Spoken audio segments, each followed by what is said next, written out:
With summer just round the corner, it's a perfect time to explore Spain. And Madrid is where we're going to start. Pacul de Eleuterio. This vast green oasis in the heart of Madrid was open to the public in 1868.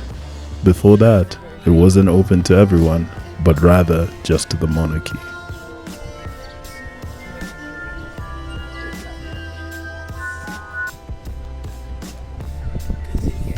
Estran Grande de Eleuterio, the Grand Pond.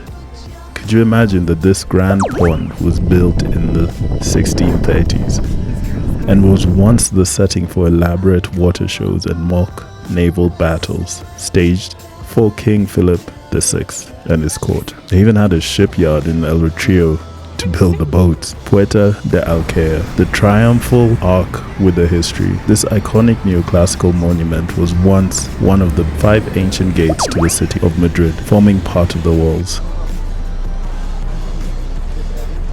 Plaza de Celbes, home to a goddess. The stunning fountain and structure at the center depicts Celbe, the Phrygian god of fertility. Honestly, at the end of the day, Madrid is a beautiful city to visit, and we've sort of rushed through it, but there's a lot of spots that you can go and enjoy by yourself and watch the sunset.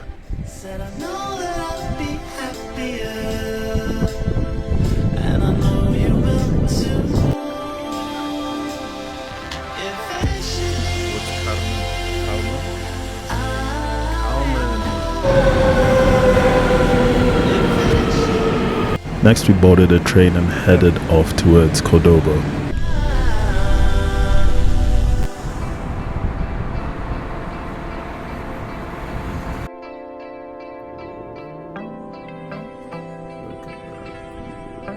One of the well-known spots in Cordoba, what it's known for is this ancient Roman bridge, Puerta Romano de Cordoba. While the foundations are Roman dating back to the 1st century BC, the bridge you walk on today, the one we're walking on, has been rebuilt and renovated. The bridge itself has loads of arches. We're talking 16 arches, which are in that Roman medieval style. And it's honestly just a gateway to the historical center, which is where we were staying. And you've got to imagine, this is the same Guadalquivir river that we will see in Sevilla later on.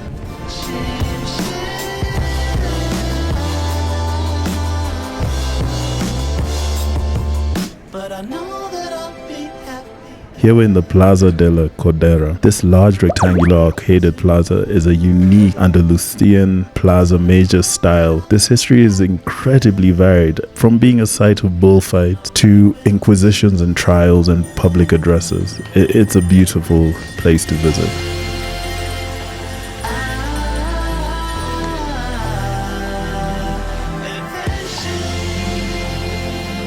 And then we moved over to the Mezquita Cathedral de Cordoba, or the Mosque Cathedral of Cordoba. I mean, the forest of columns you see in here is breathtaking, with 856 columns of jasper, onyx, marble, and granite, creating this visually stunning forest effect.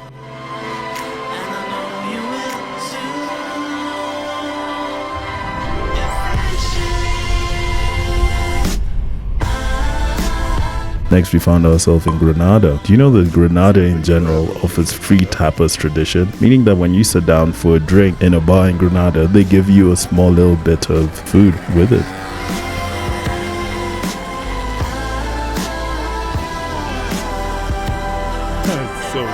Here you can see us boarding one of those lovely tour buses that take you through the whole of Granada. And honestly, the hills that you have here, it was worth it.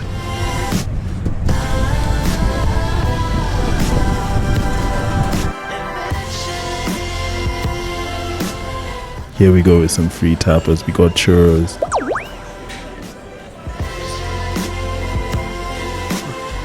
Patio de los Perfumes. The museum and shop that we visited here, housed in a beautiful restored 16th century Renaissance palace, sells you perfumes that they make on site.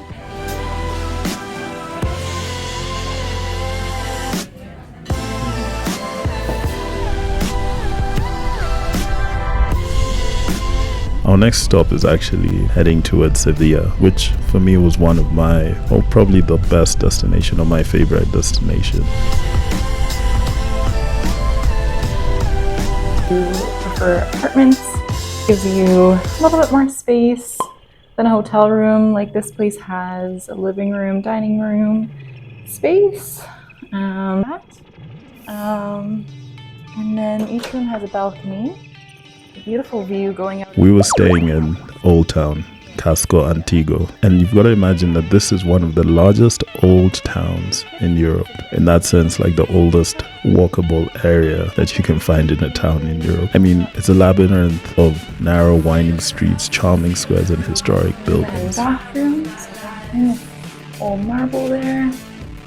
And here's the bedroom. And through those doors, we have another balcony. So 2 balconies in this space, and quite a nice sized bedroom. It's an older apartment, so it has that older style in a beautiful way the way they've decorated it, but there's also options for newer, more modern places depending on your tastes. Remember that river I spoke about earlier that was with us in Cordoba? It makes its way all the way here, or to the Puente de Triana. And here we're actually positioned on the canal on the river. From the river. So it's not, there's an end. It doesn't continue on one side. It's like the other side will connect to the main river.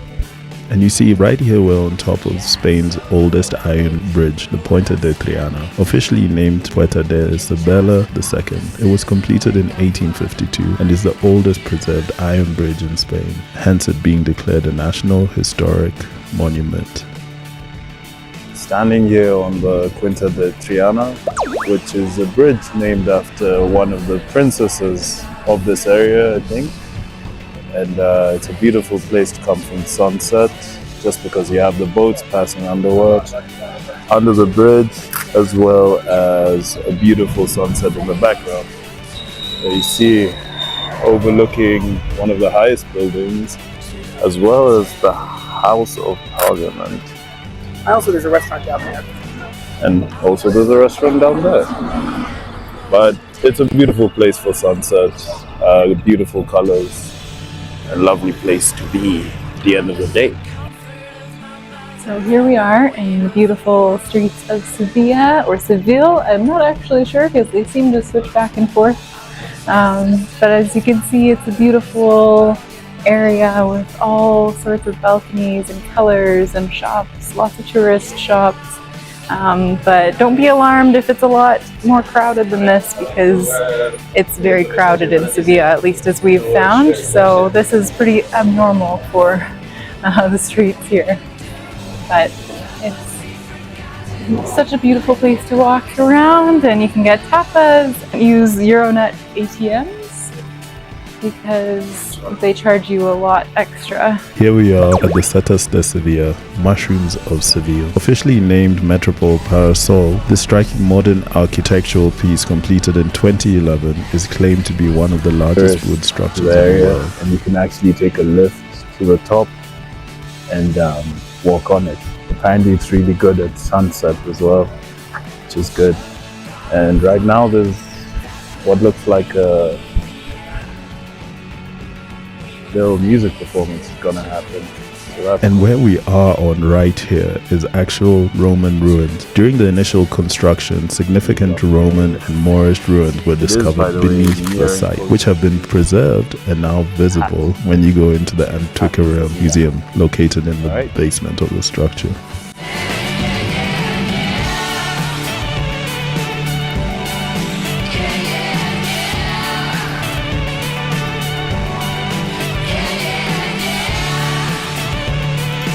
And here we are outside the Real Alcázar de Seville, or the Royal Alcázar of Sevilla. This is Europe's oldest royal palace, still in use. While its origins date back to the 10th century Moorish fort, and you can see it in a bit of the architecture, parts of the Real Alcázar are still used by the Spanish royal family, and their official residence is in Seville, making it the oldest European royal palace still in operation. The palace is renowned as one of the most outstanding examples of Mudéjar architecture, a style developed by Muslims who remained in Iberia after the Christian reconquest. Girl, I could have been someone. So we're talking about a blend of Christianic and Muslim artistic elements. The sky is blue. You might notice this as one of the Game of Thrones locations, the Water Gardens of Drone. If you knew.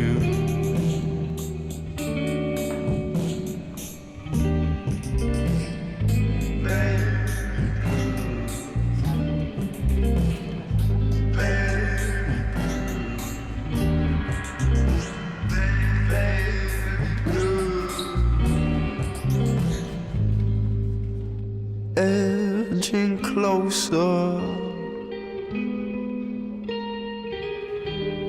you swim my way, girl. Plaza de España. This was actually built for an exposition. This magnificent semicircular plaza was built for the Iberia America Exposition of 1929. And you know, around this whole area, it's like a map of Spain. Along the walls of the plaza, you have 48 tiled alcoves, each representing the province of Spain, decorated with intricate ceramic tiles. It's really beautiful.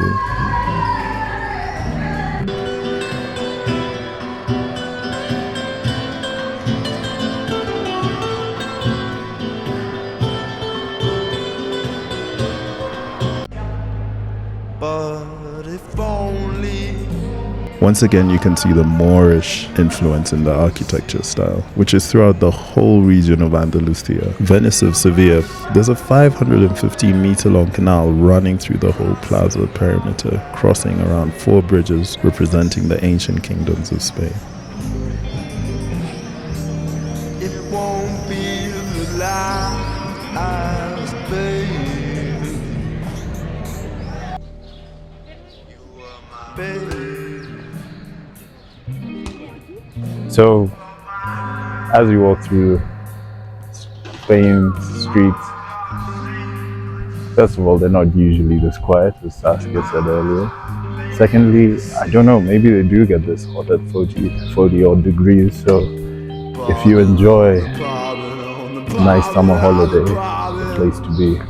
And in the distance there is a beautiful view of one of the bridges that crosses off the river here in Sevilla. And yeah, it's just really beautiful architecture. You could just get lost in these streets, honestly. And usually there's like these interesting colors, and especially if you're a photographer like I am, always have your camera on you to snap a picture. That will turn out pretty well. But yeah,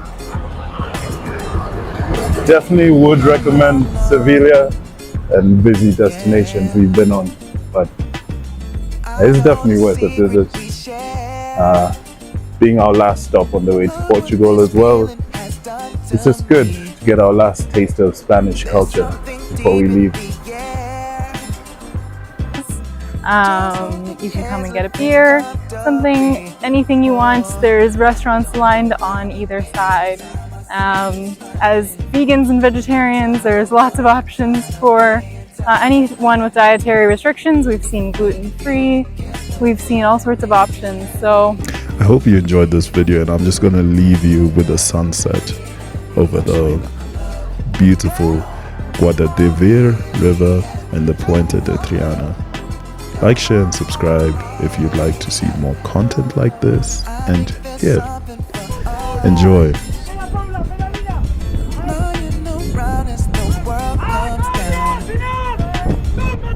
If you understand what I'm saying, you won't end up in the lost and found. No.